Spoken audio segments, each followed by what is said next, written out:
الحمد لله رب العالمين، والصلاة والسلام على أشرف الأنبياء والمرسلين نبينا محمد وعلى آله وصحبه أجمعين. أما بعد، كتاب مشكاة المصابيح لشرح بسلسلة كده مبارك درسنو او باقی کی منگا د مانزه او د طهارت مسائل بیانول بتوفیق الله. طهارت مسائل پوره شیو، د مانزه مسائل بیا شروع شیو او د مانزه په مسائلو کې اخرنی مسله هغه د رکوع او د سجدې طریقه بیانې ده او کوم اذکار دي چې هغه په رکوع کې وي او دغه شان په سجده کې. نو د رکوع مسله تفصیلا مکمل بیان شوی او اذکار بیان شوي کوم چې په رکوع کې ویل پکار دي.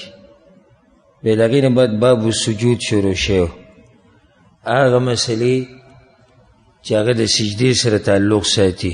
دا ټول اهم مسایل دي ځکه چې مونځ موږ په ورځ کې څو پیرې کوو او څو پیرې موږ د سجدې لګوو او دغه شان د رکوعګانې کوو او دې مسلې ته موږ ډېر زیات ضرورت لرو. د رکوع مسایل چې موږ بیانول نو هلته اذکار بیان شوي، تقریبا 6 قسمه اذکار او دعاګانې چې هغه په دې رکوع کې د پیغمبر صلی الله علیه وسلم نه ثابتې دي او ډېرو ملګرو ته نه وي معلومې. دلیل په دې باندې چې موږ د دې مسلو نه څومره لرې یو. کوشش کوئ او حرص ساتئ د دې مسلو د زده کولو او په دې باندې ځان د پوه کولو، ځکه چې زه اکثر د ملګرو ته یم نور څه خو نه دي پاتې شوي. دغه مونځ موږ راټینګ کړی دی، نو چې دا مونځ هم الله قبول نه کړي نو پاتې څه شو؟ نور خو خیر خیریت دی، نیک اعمال نور، بس اسلام او دین دغې ته نن سبا وایي چې یو سړی مونځ کوي، بس نور هر څه ختم شوي. نو چې دا مونځ هم الله بیا قبول نه کړي او د قیامت په ورځ ستا دې مخ ته راواچي نو دا سړی خو بلکل تباه و برباد شو. نو کوشش کوئ چې د خپل مونځ په هغه طریقه باندې وکړئ، په کومه طریقه چې د پیغمبر صلی الله علیه وسلم نه ثابت دي. د سجدې مسایل شروع شوي، دا خبره یاد ساتئ چې سجده په یو څو قسمه یو هغه سجده چې په منځه کې دننه وي او دویمه هغه سجده چې هغې ته سجدة التلاوه وایي. تلاوت انسان کوي، دې آیت راشي چې به کې سجده وي نو بیا سجده وکړي او د دې مسایل به مې انشاءالله په خپل ځای کې جدا راځي. درېیمه سجده د سجدة السهو چې انسان خطا شي په مانځه کې، کمی وکړي یا زیاتی وکړي نو بیا سجده کوي. د دې مسایل به په خپل ځای کې راځي. څلورم قسم سجده د هغې ته وایي سجدة الشکر چې انسان باندې یو نوی نعمت راشي، یو لوی نعمت، او دی الله ته سجده ولګوي، دې ته سجدة الشکر وایي او د دې مسایل به په خپل ځای کې راځي. پنځم قسم سجده غیر الله ته لګول د کفر او شرک دی. شپږم قسم سجده زموږ د خلکو ایجاده کړې ده، د هر فرض منځه نه بعد چې کله سنت ختم کی نو بیا یو سجده وکړي او پاسي. دا تاسو لیدلي، دا سجده بدعت دی، دا په شریعت کې نشته. چې ته سړی کله نه کله ولیدې لکه دا سجده ولګوله ویل الله شکر مې ادا کړو، نو شکر خو سجده شکر خو هله انسان لګوي چې په انسان باندې یو ناشنا نعمت راشي. او که داسې د هر نعمت دپاره سجده لګول وی نو بیا خو موږ د سجدو نه سره پاسېدلی نه وی، خو چې یو ناشنا نعمت، یو لوی نعمت الله تعالی درکړي. که اوس یو سړی د بچي نه کي، الله وله بچي ورکړو، د سجده ولګوله. یو سړی دی نوکري ورته نه میلاویږي، میلاو شو ورته سجده ولګوله. یو سړی دی بیمار دی، د ډېر وخت نه الله وله روغ صحت ورکړي، سجده ولګوله. دا سجده شکر ده. د هر منځ نه بعد د سجدې لګول د بدعت دی، د په شریعت کې نشته. یو سړی دا وایي چې ښه لکه اوس ته خلک د سجدو نه منع کې، موږ دا وایو ګوره د سجدو نه ته چا نه یې منع کړی، خو چې یو سجده ثابته نه ده شریعت کې ته څنګه کې. اوس یو سړی شپږم لمونځ کوي نه د ماسخوتن او د سهار د منځه په منځ کې اذان وکړي او ولاړي او ته پرې رد وکړي، بیا تا ته وایي چې ښه ته خلک د منځه نه منع کې، نو ته به ورته جواب کې دا وایي چې دا لمونځ شتي نه ځکه دې زه خلک منع کوو. موږ د سجدو نه خلک نه منع کوو، سجدې چې لګی لګوه، خو چې یو سجده ته خاص کړه په یو وخت پورې نو بیا په هغې باندې دلیل ښیي. او د هر منځه نه بعد سجده لګول په دې به ته به موږ ته دلیل ښیي، ځکه تا دا عمل لازم کړی کله نا کله خو نه ده. دغه شان د کرکټیان او د فوټبال والا او د لوبو والا چې کومې سجدې لګي دا بس مذاق او ګپ دی. یو خو د سجده چې دی کومه لګوي دا دې د څه دپاره لګوي؟ وایي دا چې لوبه یې ښه وکړه، او دا د کوم ځای نعمت ته چې دی په سجده لګوي؟ دا سجدې مجدې دا نشتي په شریعت کې چې په هر ځای کې ولګوله او چې هر څنګه یې ولګوله څه چې لوی لوبه یې ښه وکړه. نو د دې لوبغاړو د سجدې دا هم بدعت دی او دا نشتي په شریعت کې. کومه خبره په شریعت کې نه هغه نشتي. په زور د ځان نه به نوی دین نه جوړوي. او ځکه امام مالک رحمه الله به وی په هغه ورځ چې کومه خبره دینو هغه نه نوم دین دی، او په هغه ورځ چې کومه خبره دین کې نه حسابېده نه نوم نه حسابېږي. او د هغه ورځې نه مراد زمانه د پیغمبر صلی الله علیه وسلم چې په هغه وخت کې عبادت ته عبادت ویل کېدو، موږ ته عبادت وایو. او چې په هغه وخت کې عبادت نه و بس اوس هم نشته. ښکلی قانون دی، سردړ به دې ختم شي. یو کار هغه وخت کې و پیغمبر نه ثابت دی، صحابه کرامو نه ثابت دی، صحیح دی، نو نشتی. نو دا یو څو قسمه سجدې ځان سره یادې ساتئ. د سجدې په دې باب کې موږ یو څو حدیثونه ویلو. یو دا حدیث موږ ویلو چې سجده به په 7 اندامونو باندې لګي، دا مسلې تفصیل شوی. دویم دا حدیث موږ ویلو چې ولا یبسط احدکم ذراعیه انبساط الکلب، د سپي د سنګلو خورولو په شان به ته سنګلې نه خورې په سجده کې. نو سجده کې به د سنګلې په ځمکه نه لګي. بل حدیث ورسره دا و چې فضع کفیک ورفع مرفقیک، دا ورغوي به خپل په جوخ ولګې او د دې ګوتو مخه به قبلې ته کې، د ګوتو مخه به قبلې ته کې، او دا ګوتې به داسې جوختې کړي. ورفع مرفقیک او دا سنګلې دې اوچتې ساته پیغمبر صلی الله علیه وسلم. بعض کسان دا سنګلې چې کولو کې داسې کولو کړي، داسې خیال هم کړی که نه، ګوره دا ګوتې کږې شوې د قبلې نه، چې صحیح سجده لګوي دا به داسې راځي. نو دا یو نیم کس دومره دا سنګلې اوچتې کړي او دومره یې لرې بوځي چې یو خو دا خوا کې 2 کسان پرې راټینګ کړي، او دویم د خپلې ګوتې د قبلې نه واوړېدې، او دا غلطه طریقه ده. بیا د هغې نه بعد بل حدیث موږ ویلی د میمونه رضی الله عنها چې پیغمبر صلی الله علیه وسلم چې به کله سجده ولګوله د لاسونه به کولاو، که چېرته د ګډي یو بچی یا د بیزې وړوکی بچی په دې منځ کې تېرېدل غوښتل نو تېر شوی به وی. او دا خبر ما بیان کړی چې دا دلیل دی چې پیغمبر صلی الله علیه وسلم به ښه کولاو سجده لګوله. د کولاو نه مراد څه دی موږ بیان کړی چې دا سنګلې به نه خورې په ځمکه باندې، او سنګلې به د مټو نه لرې ساتي، او دا مټې به د دې اړخونو نه او د دې غاړو نه لرې ساتي، او بیا دا خېټه به د ورنانو نه لرې ساتي، او ورنان به بیا د پنډو نه لرې ساتي. دا طریقه وه د پیغمبر صلی الله علیه وسلم د سجدې. په دې کې به یو نیم کس دومره د سجده کولاو کی او دومره پکې وغځېږي چې پروتي سم په هغه بل صف کې پروتي، دا بیا غلطه زیاتی وکړو. نو یو نیم سم راټول شوی داسې د چرګوړي په شان او دم کمی وکړو. منځنۍ طریقه ده چې کومه بیان شوه، خو دې کې به دا خیال کې چې کله د صف په دوران کې نو بیا به ګزاره کې لکه چې تاسو سره خواږه کسان یو خو سړی ځان لمونځ کوي یا امام ده خو مسله واضحه خو چې ځان له نه او د صف په منځ کې ولاړې نو بیا به احتیاط کې بیا به ډېره کوله او سجده دا بیا نه لګي د هغې نه بعد حدیث راوړی وعن عبدالله بن مالک بن بحین رضی الله عنه عبدالله بن مالک وی چې كان النبي صلى الله عليه وسلم اذا سجد فرج بين يديه حتى يبدو بياض ابطيه متفق عليه وی پیغمبر صلی الله علیه وسلم چې بکله سجده ولګول نو د لاسونه به د مټې به د اړخونو نه لرې کړي کولاو به وي تر دې چې د ترخونو هغه سپینوالی به ښکاره شو د دې څه مطلب دی چې ترخونو سپینوالی ښکاره شو دي دوه مطلب دي یو مطلب دا دی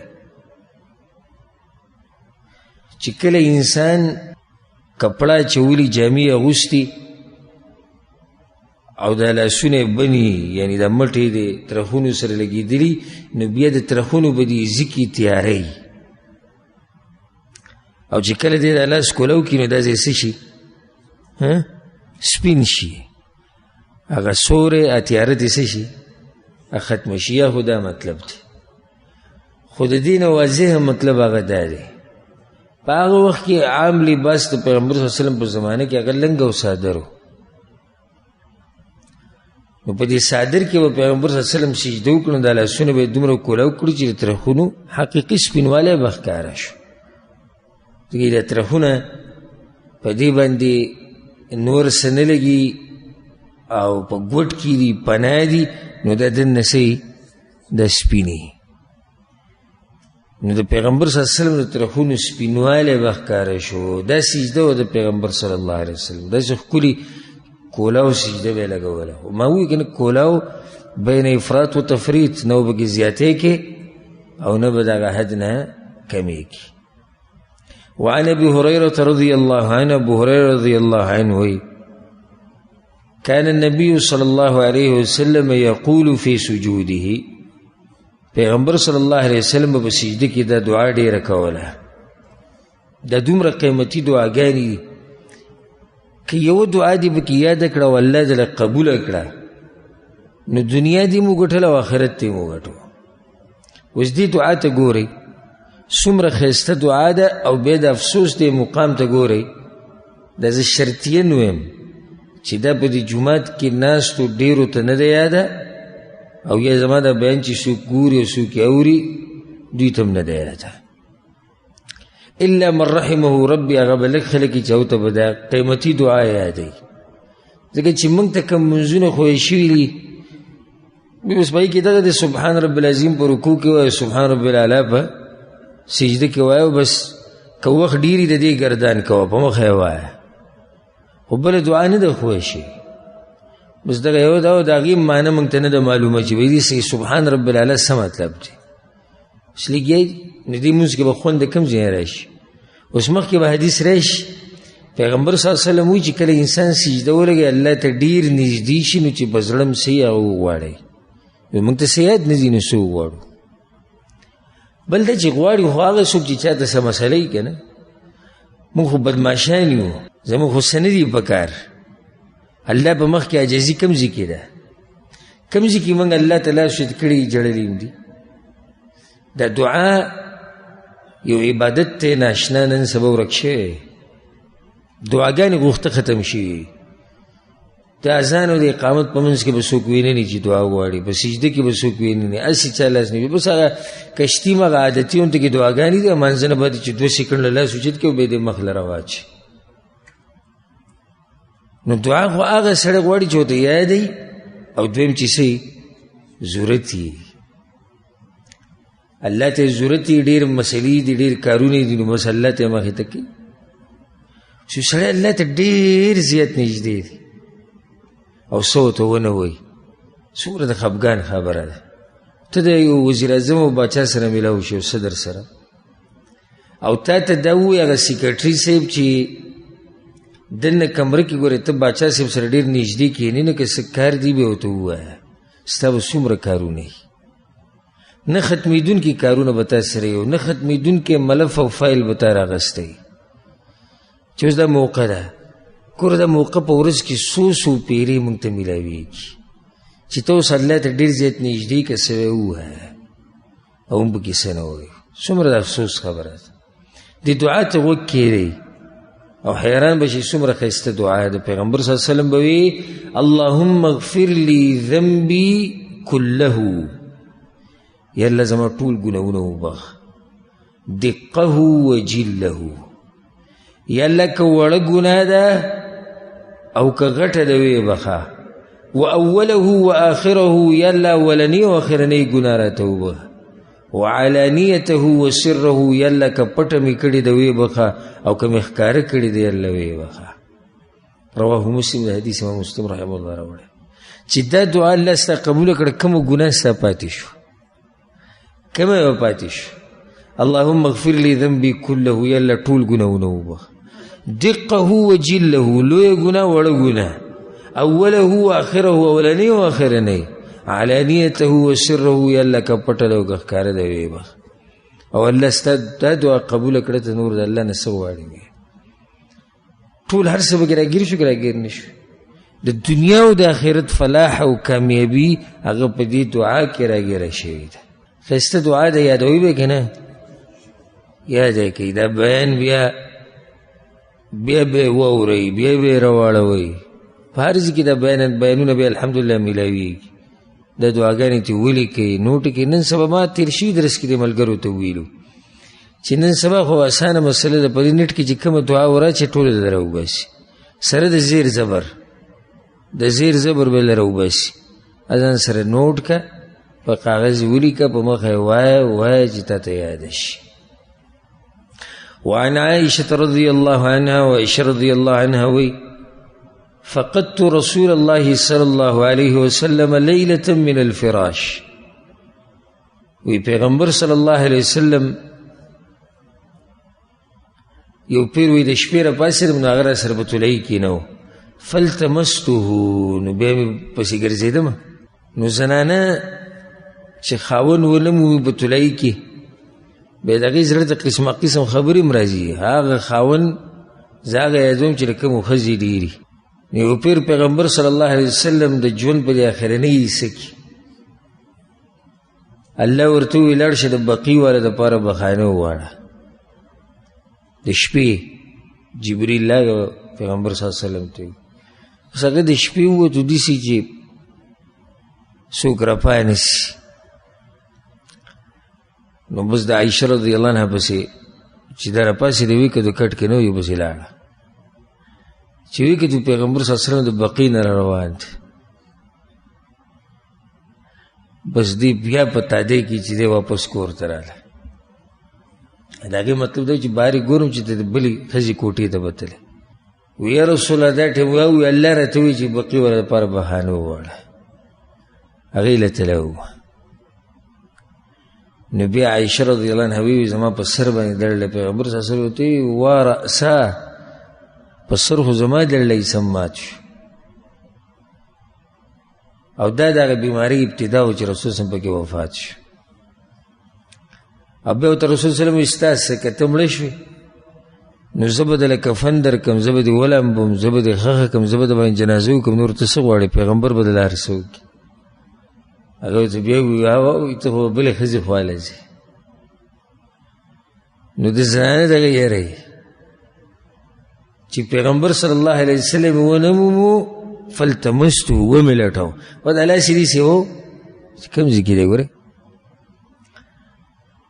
نو هغه د شپې د هغه څه کار و، د خپل رب سره به یې جرګه وه. فوقعت یدي علی بطن قدمیه وهو فی المسجد وهما منصوبتان.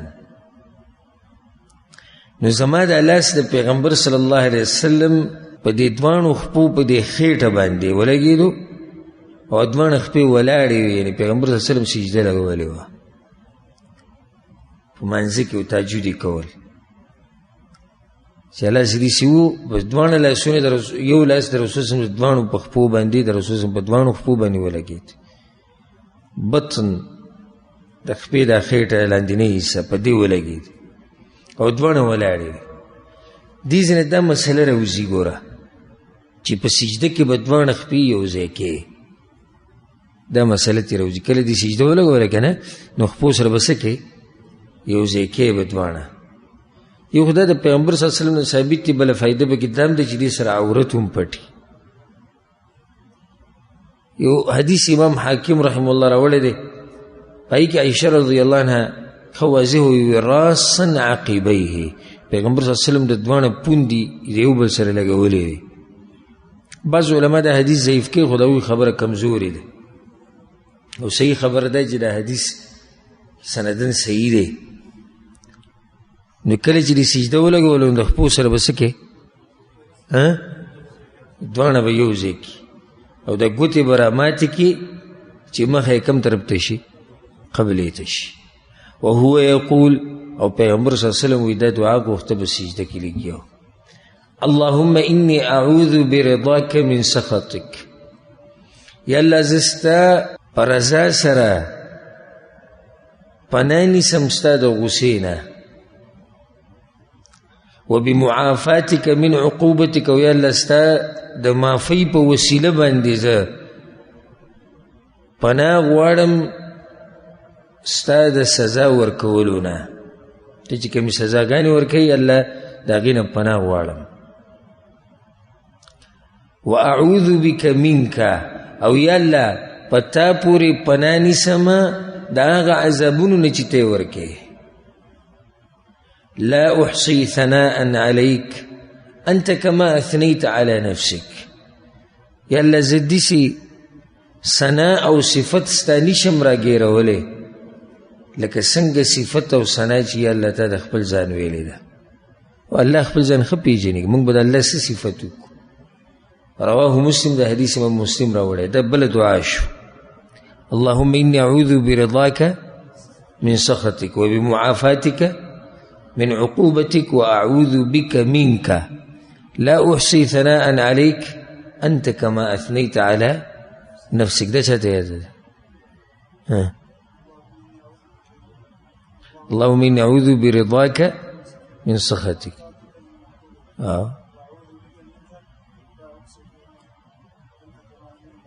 بارك الله فيك. بل چاته یاد ده کنه دا؟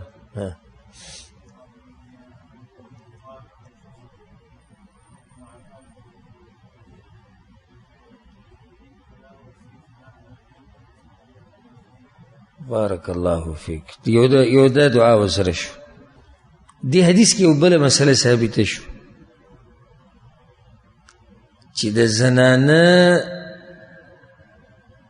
د بدن که سیسه د نارینه سره ولګي نو اودس پې نه ماتېږي. په دې کې رد شو امام شافعي په مذهب والا باندې. دې ځای کې دا دي چې زنانه سره د لاس ولګېدو نو اودس څه شو مات شو. نه، صحیح خبره دا ده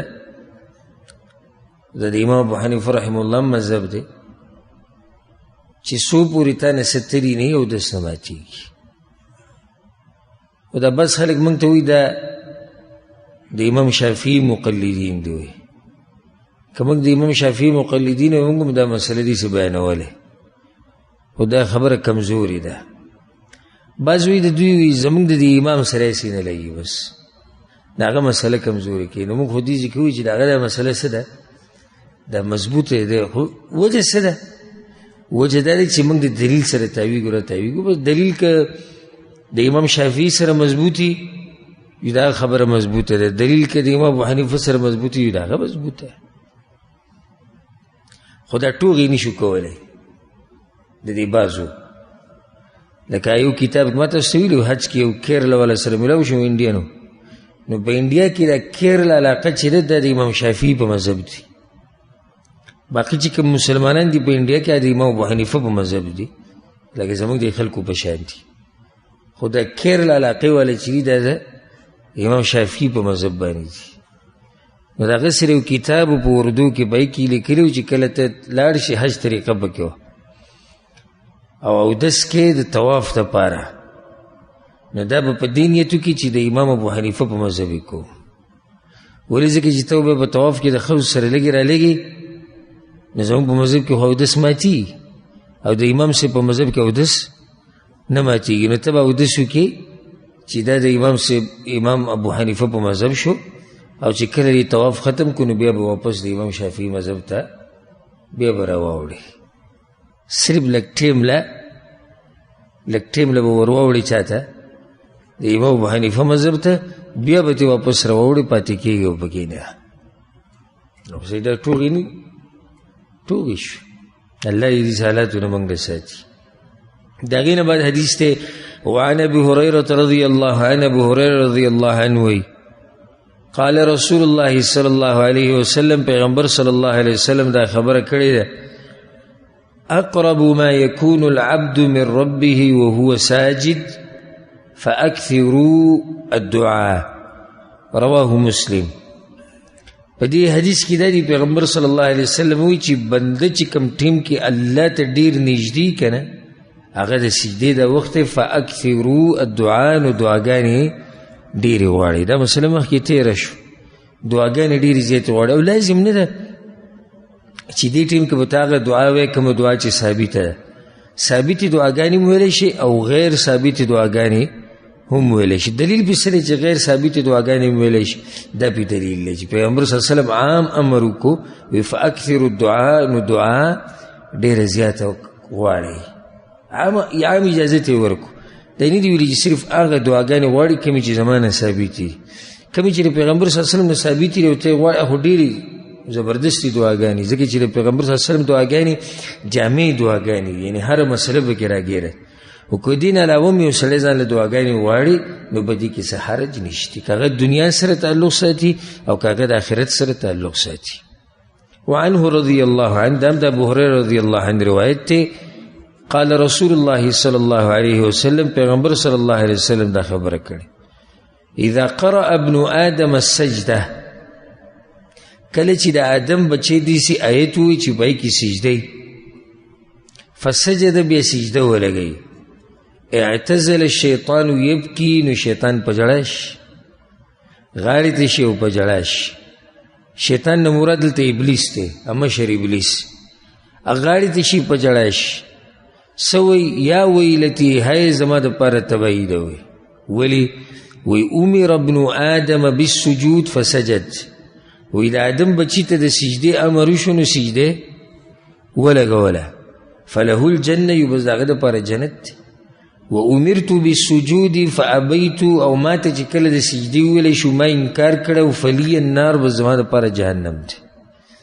رواه مسلم، دا حدیث امام مسلم رحم الله راوړی. دا حدیث دلته دې دپاره راوړو چې په دې سجدو باندې ګورې جنتونه میلاویږي، په دې سجدو باندې جنتونه میلاویږي. وعن ربيعة ابن كعب رضي الله عنه، ربيعة ابن كعب رضي الله عنه الاسلمي، دا ډېر ناشنا صحابي و ځوان هلک او دی په اصحاب الصفه کې و فقیران نو، کوم غریبانان چې د رسول صلی الله علیه وسلم په جومات کې پراته و د دین طالبانو، جومات په آخري برخه کې به دوی پراته و. صحابه کرامو کوم چې مالدار صحابه کرامو هغوی به د ځان سره کله خوراک راوړو، کله به کجوري راوړي، کله بل شي کله بل شي، صدقه به راله رسول صلی الله علیه وسلم به دوی تقسیم کړه. د دین مجاهدین او طالبان پراته و. دا یو صحابي د کجوري د پوره غونچه کې راوړی و، جومات کې زوړند کړی و، دوی به د کجوري خوړې. پیغمبر صلی الله علیه وسلم راووتو، کجوري چې لږې زړې غونته کې او د رسول صلی الله علیه وسلم سره چوکه و لاس کې، نو په هغه چوکې د کجوري داسې ووهلې وي، د دې نه به یې غوره راوړې وي، نو دی څه راوړي؟ نو دې صحابه کرامو دې چې وسې رسېدو هغوی به دوی له خوراکونه راوړو، د دوی سره به مرستې کولې. یو به وکړي ربیعه ابن کعب الاسلمي رضی الله عنه، ډېر اوچت صحابي و. ده کې دویم کار ده، یو خو د اصحاب صفه کې و، دویم دی د پیغمبر صلی الله علیه وسلم خادم و، خدمت به یې کول، داسې به ډېر زیات ګرځېدو. نو ځکه دې کوي كنت ابیت مع النبي صلی الله علیه وسلم فاتیته بوضوئه وحاجته، وی ما د پیغمبر صلی الله علیه وسلم سره شپه تېره کړه، نو هغه له مې د اودس د اوبه راوړي. پیغمبر صلی الله علیه وسلم د شپې پاڅېدو منځله، وی ما وله اوبه راوړي، مسواک او داسې څه ته چې به ضرورت و هغه مې وله راوړ. پیغمبر صلی الله علیه وسلم کې دا کار و چې چا به ورسره ښه وکړو دا سره به یې ښه کولو. دا د دروند سړي عادت دی چې کوم سړی اصیل نو دی د ښو په بدله کې ښه کوي، او په اصیل سړي کې یو دا ګټه نه ښیي چې د چا ښه نه یېروي او خپل ښه نه یادوي. دا ډېره ښکلي خبره د الله دې په موږ کې راولي، خو ډېره ګرانه هم ده چې څوک ورسره ښه وکړي هغه نه یېروي، او د چا سره چې وکړي ورته یاد هم نه وي. او په کم اصله سړي کې دا صفت چې هغه خپل یادوي او د خلکو هغه یېروي. پیغمبر صلی الله علیه وسلم به لازم یو بدله ورکوله چې ویلي وي دی زما خدمت کې ورته ویې سل څه وغواړه که نه، چې څه دې په کار ویې وغواړه. دا غریب صحابي و، ډېر غریب و، او اصحاب صفه ولا خو ټول غریبانان وو. یو حدیث موږ سره تېر شوی که نه صحیح بخاري کې چې د ماشومانانو په شان به دوی د خپل کمیسونه په دې غاړه کې تړلي وو. ولې؟ بله کپړه به ورسره نه وه. او پیغمبر صلی الله علیه وسلم زنانو ته دا ویلو، زنانو به یې جومات په د اخرنۍ حصه کې جمع کوله، جمع سره به مونځ کو. نو زنانو ته دا ویلو وي چې کله دوی د سجدې نه د نارینه د سجدې نه سر راوچت کړي نو بیا تاسو د هغې نه به سر راوچتوئ. وجې دا و د اصحاب صفه والا به ولاړو، د دوی به یو کمیس و یو څادر به نو ښکارېدو به، نو داسې نه چې د زنانو نظر پرې پرېوځي. دا دومره غریبانان. نو دې غریب صحابي ته پیغمبر صلی الله علیه وسلم وایي سل وایي څه وغواړه. دا که اوس موږ ته ویلی او پیغمبر ویلی نو زمونږ نه ختمېدونکي ارمانونه چې بنګله وی او موټر وی او ګاډی وی او دا وی او دغه، نو ځوان دی او څوک دی؟ دا خو هغه دي چې رجال صدقوا ما عاهدوا الله علیه. رجال دي، سړي دي. وی یا رسول الله اسألک مرافقتک فی الجنه. یا رسول الله تا سره په جنت کې ګاونډي شي. د ارمانو د ځوان هلک او د غریب سړي. پیغمبر صلی الله علیه وسلم ورته او غیر ذلک، د دین علاوه بل څه. د دې ډېر مطلبونه دي علما وایي چې پیغمبر صلی الله علیه وسلم ورته ولې دا خبره وکړه، یا د دې څه مطلب دی د دین علاوه. یو مطلب خو واضح دی، هغه دا دی چې ښه دا خو غواړي خو د دین علاوه نور څه غواړي که نه، واضح دی. او یو ډېر ناشنا مطلب دی، ډېرو علماو بیان کړی. وی او غیر ذلک معنی نه د پیغمبر صلی الله علیه وسلم ورته وی دا مطالبه دې ډېره ګرانه ده چې د بله وغواړه. ځکه چې په جنت کې د پیغمبر صلی الله علیه وسلم سره ګاونډیتوب داسې په اسانه خو نه میلاوي. او غیر ذلک بیا بل څه وغواړه. وی نه نه یا رسول الله هو ذاک هم دغه وغواړه. دیم د ځوان زوی دی په خپله مطالبه ولاړ او سمه مطالبه ده که نه. پیغمبر صلی الله علیه وسلم ورته وي ربیعه او غیر ذلک د دین علاوه نور څه وغواړه، دا خبره ډېره ګرانه. وي نه نه یا رسول الله هو ذاک، دغه وغواړه. او یا مطلب دا چې رسول صلی الله علیه وسلم صحیح ده، دا خو صحیح ده خو نور څه مو وغواړه. وي نه یا رسول الله هو ذاک، نور څه مې نه دي پکار، بل دا مې پکار دي. ګوره نه ډوډۍ سره سوچ دی، نه د خپل بدن سره سوچ دی، نه د واده سوچ دی، نه د کور دی.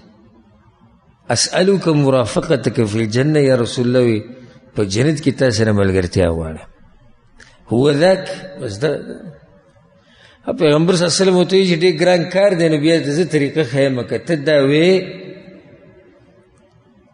چې په جنت کې تا سره ملګرتیا او ګاونډیتوب نو بیا یاد ساته فاعنی، نو زما مرسته وکړه علی نفسک بکثرة السجود، په ډېرو سجدو لګولو سره.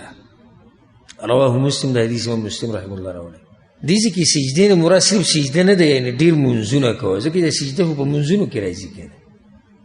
مطلب د پیغمبر صلی الله علیه وسلم د خبرې دا دی چې زما مرسته کوه. دې څه مطلب شو؟ مطلب دا شو چې زه به درله دعاګانې غواړم او ته څه کوه؟ ته منځونه ډېر کوه. په اصل کې دلته مؤلف رحمه الله اشاره دې ته کوي، تا ته وایي مسلمانه د کومې سجدې چې ته لګوې په دې باندې ګوره د پیغمبر صلی الله علیه وسلم ګاونډیتوب هم میلاوېدی شي تا ته. د کومې سجدې چې ته لګوې په دې تا ته د پیغمبر صلی الله علیه وسلم ګاونډیتوب میلاوېدی شي. الله دې موږ ټولو ته نصیب کړي. وعن معدان بن طلحه رحمه الله معدان ابن طلحه وی دا معدان ابن طلحه دا په مشرانو تابعینو کې دی، یعنی د صحابه کرامو سره ملاقات شوی، د هغوی نه علم زده کړی. وی چې لقیت ثوبان مولا رسول الله صلی الله علیه وسلم، وی زه د ثوبان سره ملو شوم، دا هغه د پیغمبر صلی الله علیه وسلم غلام و چې هغه آزاد کړی. وی ما ورته وی چې اخبرني بعمل اعمله یدخلني الله به الجنه، وی ما ورته وی چې داسې عمل راته وښیه چې د هغې د لاسه مې الله جنت ته بوځي. فسکت، نو هغه غلی شو. ډېر ګران سوال یې وکړو، مختصر لار غواړي، یو عمل راته وښیه جنت ته لاړ شي.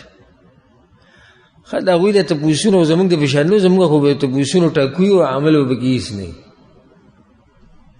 تپوس له خوند ورکوي چې کینې به تپوس او تپوس او تپوس، عمل به یو هم نه کوي. د دوی خو داسې تپوس نه و، که تپوس او عمل دی. وی غلی شو. ثوبان ما له څه جواب رانه کو. ثم سألته، بیا مې دې تپوس وکړو، فسکت، بیا غلی شو. ثم سألته الثالثه، په درېم پیر مې بیا تپوس وکړو، وی ما ته وی چې سألت عن ذلك رسول الله صلی الله علیه وسلم، دغه شان تپوس ګوره ما د پیغمبر صلی الله علیه وسلم نه کړی، بلکل همدغه شان. سبحان الله، څه قیمتي خلک وو، څومره ښکلی سوال یې کړی دی. زما او ستا دپاره لار څومره اسانه کړې ده، خو ما ورته پې عمل وکړو. دې سوال ته مې زړه کېږي که نه؟ یو عمل چې چېرته دې بوځي جنت ته، او چې بیا دا سوال د پیغمبر صلی الله علیه وسلم نه وشي، څه خیال دی؟ او جواب درته میلاو شي، په هغې کې به څه شک وي؟ د بې شکه او بې شبهې جواب واوره. وی ما تپوس کړی د پیغمبر صلی الله علیه وسلم نه معدانه، دا کم تپوس چې ته وکړو. خو یې څه وی؟ ډېر خوشحاله شو. زه خبره خو له منډه سند پیغمبر صلی الله علیه وسلم ته ورسېده. وی ما ته ویلو چې علیک بکثرة السجود لله، الله ته ډېرې سجدې لګوه. فإنک لا تسجد لله سجدة، چې الله دپاره هر کله سجده لګې، الا رفعک الله بها درجه، الله به په دې سجده باندې ستا درجه اوچتوي. وحط عنک بها خطیئه، او د دې سجدې سره به د نه الله ګناهونه ریجوي، او لاړ به شي چېرته؟ جنت ته. وی چې قال معدان وی ثم لقیت ابا الدرداء، بیا د ابوالدرداء رضی الله عنه سره ملاو شو. فسألته، نو د هغه نه مې تپوس وکړو، ځان یې مطمئن کوو که نه چې دا خبره ښه واضحه شي. وی د هغه نه مې دا تپوس وکړو. فقال لي مثل ما قال لي ثوبان، نو هغه بلکل دغه شان جواب راکړو کوم چې ثوبان را کړو، چې ډېرې سجدې لګوه.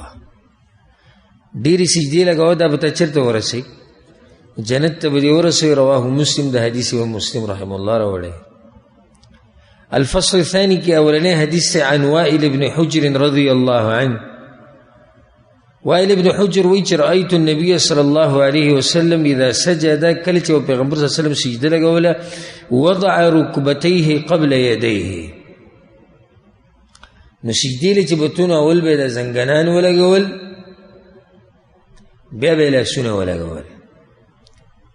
واذا نهض، او کله چې به پاسېدو، نو رفع یدیه قبل رکبتیه، بیا به اول د لاسونه اوچت کړو، بیا به یې زنګنان اوچت کړو. رواه ابو داود والترمذي والنسائي وابن ماجه والدارمي.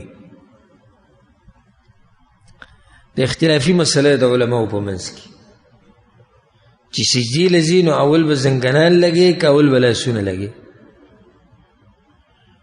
نو زمونږ اکثر سلفیان علما د هغوی دا تحقیق دی چې اول به لاسونه لګي، بیا به زنګنان لګي. او بعض علما وایي چې نه، لکه امام ابو حنیفه رحمه الله مذهب دا دی، د امام شافعي، د امام احمد بن حنبل، امام سفیان ثوری، امام اسحاق بن راهويه، امام ابن القیم، شیخ ابن عثیمین، وسنی بعض محققین علما، هغوی دا وایي چې اول به زنګنانی، بیا به لاسونه. زما خپل ځاني زړه په دې مطمئن دی او څوک به مجبوره کوم نه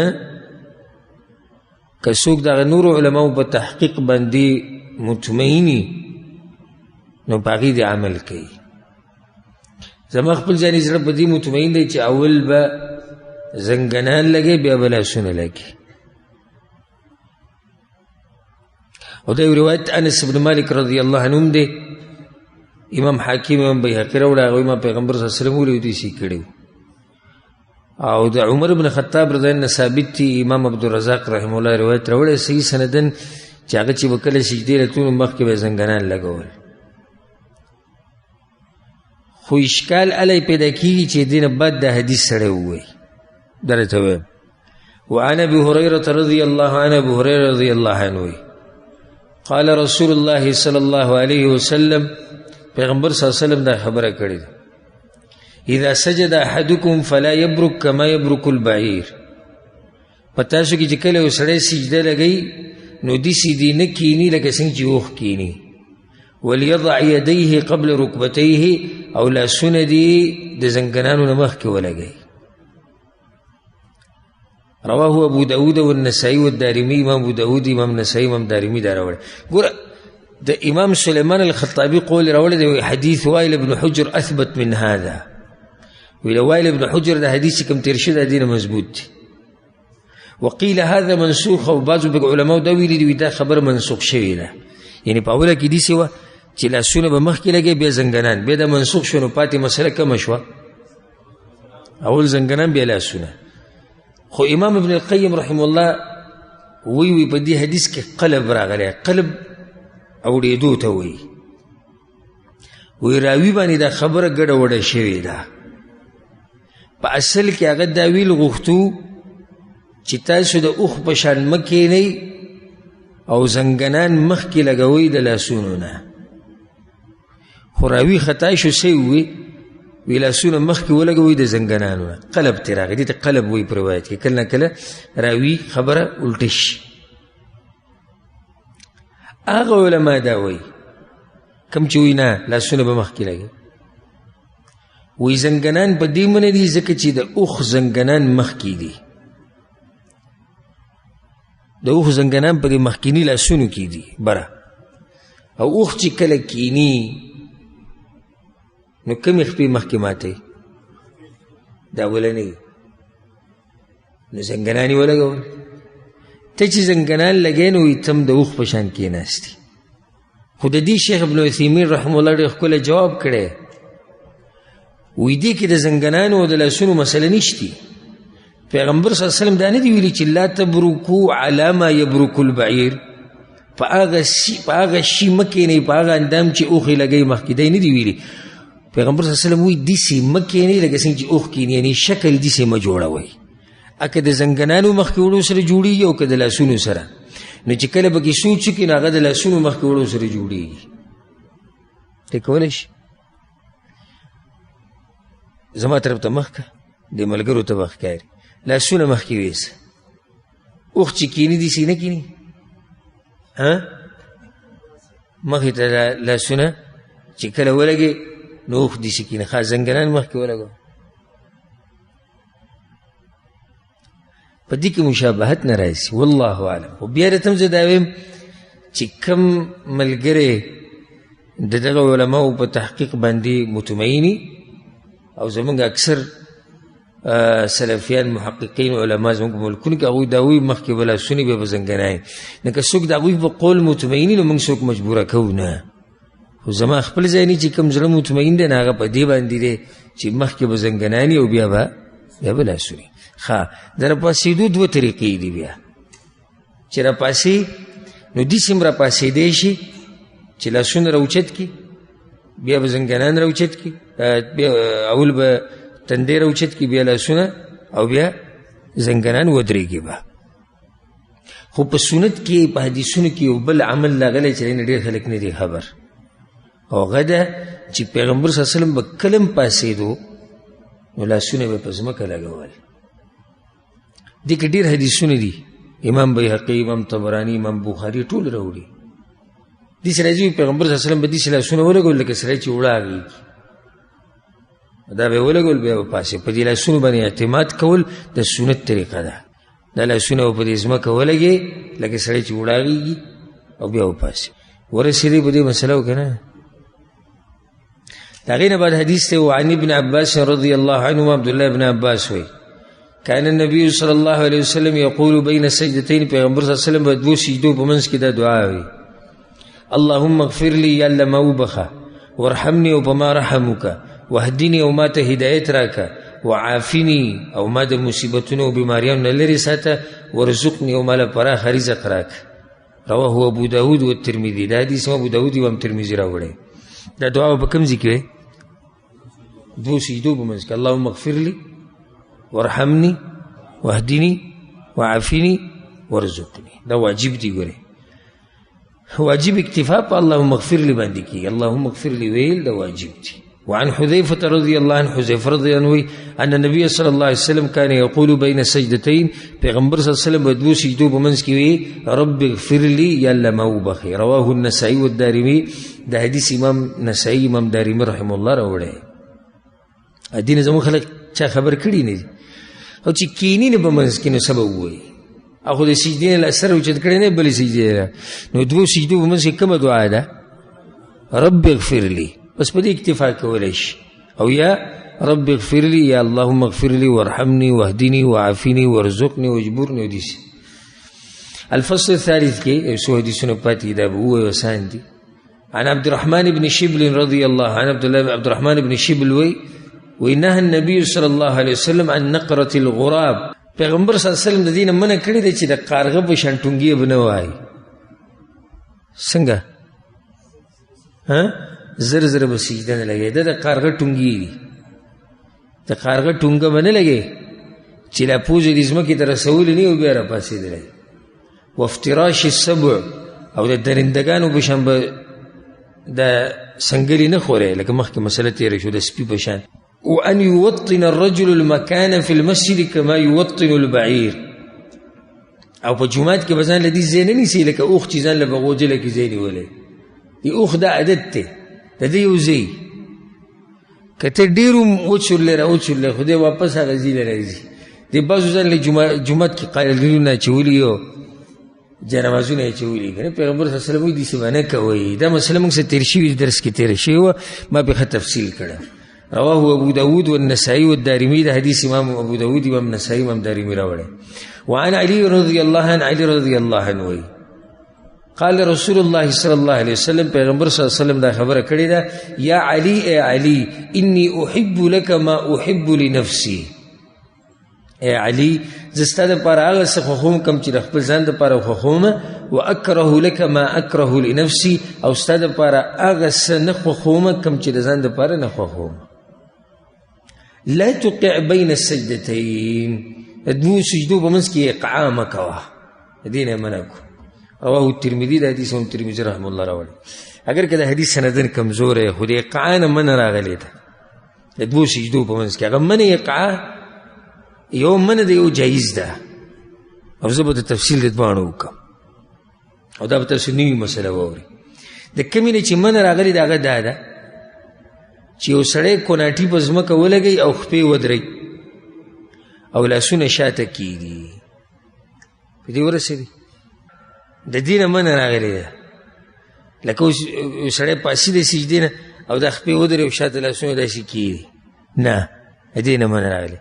جایز اقعا کوم عبدالله بن عباس او عبدالله بن عمر دوی نه ثابته ده. دوه سجدو په منځ کې ګوره دا ثابت دي. سجده ولګوه راپاسه او خپې مه ماتوه راپاسه دغه شان کښېنه بس خیال مې دی. دواړه خپې ولاړې دي او دی پې ناست دی ورسېدی پې که نه. دا د دوه سجدو په منځ کې جایز ده. دا اقعا داسې کول جایز دي خو دغه بله اقعا چې کومه موږ تاسو ته وښوه د دې نه منع راغلې ده. وعن طلق بن علي الحنفي رضي الله عنه طلق بن علي وی قال رسول الله صلى الله عليه وسلم پیغمبر صلی الله علیه وسلم دا خبره کړې ده لا ينظر الله عز وجل الى صلاة عبد الله دا هغه بنده دې مانځه ته د سره ګوري نه وکړي. دا حدیث مخکې تیر شوی. الله د هغه بنده د منځ ته د سره ګوري نه لا یقیم فیها صلبه بین رکوعها وسجودها چې په سجده کې او په رکوع کې ملا برابر نه وي. الله د منځ ته د سره ګوري نه قبلول خو یې پرېږده. رواه احمد، د حدیث امام احمد راوړی. اخرنی حدیث وعن نافع رحمه الله وی ان ابن عمر رضی الله عنهما عبد الله بن عمر به دا خبره کوله من وضع جبهته بالارض سوق چې خپل تندې په ځمکه لګی فليضع كفيه على الذي وضع عليه جبهته نو خپل لاسونه دین په هغه ځای لګی په کوم ځای کې چې تندې خودې ثم اذا رفع فليرفعهما به چې کله تندې راوچت کې لاسونه دې راوچتای فإن اليدين تسجدان كما يسجد الوجه ځکه چې د لاسونه سجده لګی څنګه چې د مخ لګی. رواه مالک، د حدیث امام مالک رحم الله راوړی. په دې حدیث کې دا مسله ثابته شوه د وو اندامونو هغه چې د لاسونو د ورغوي دا به لګی. دویمه مسله د عبدالله بن عمر بیان کړه چې د لاسونو په کوم ځای کې ږدي. نو کوم ځای کې به یې ږدي؟ مخ سره خوا کې. دې دوه ځایونه دي ما بیان کړي وو، چاته یاد دي؟ یو د غوږونو سره او دویم د اوږو سره. دا دواړه ثابت دي. دې سره دا باب ختم شو. انشاءالله پر روان درس کې به ډېر قیمتي مسلې څنګه چې دا قیمتي باب التشهد په تشهد چې کېنې سبا کې التحیات به کم یو وی، درود به څنګه وی، دا ګوته به خوځې که نه خوځې، کمې دعاګانې به غواړي او کمې به نه غواړي او څنګه به کېنې، دا ټوله مسله به راځي. الله سبحانه وتعالی دې موږ پوه کړي د پیغمبر صلی الله علیه وسلم په طریقه باندې. هذا والله اعلم وصلى الله وسلم على نبينا محمد وعلى آله وصحبه اجمعين.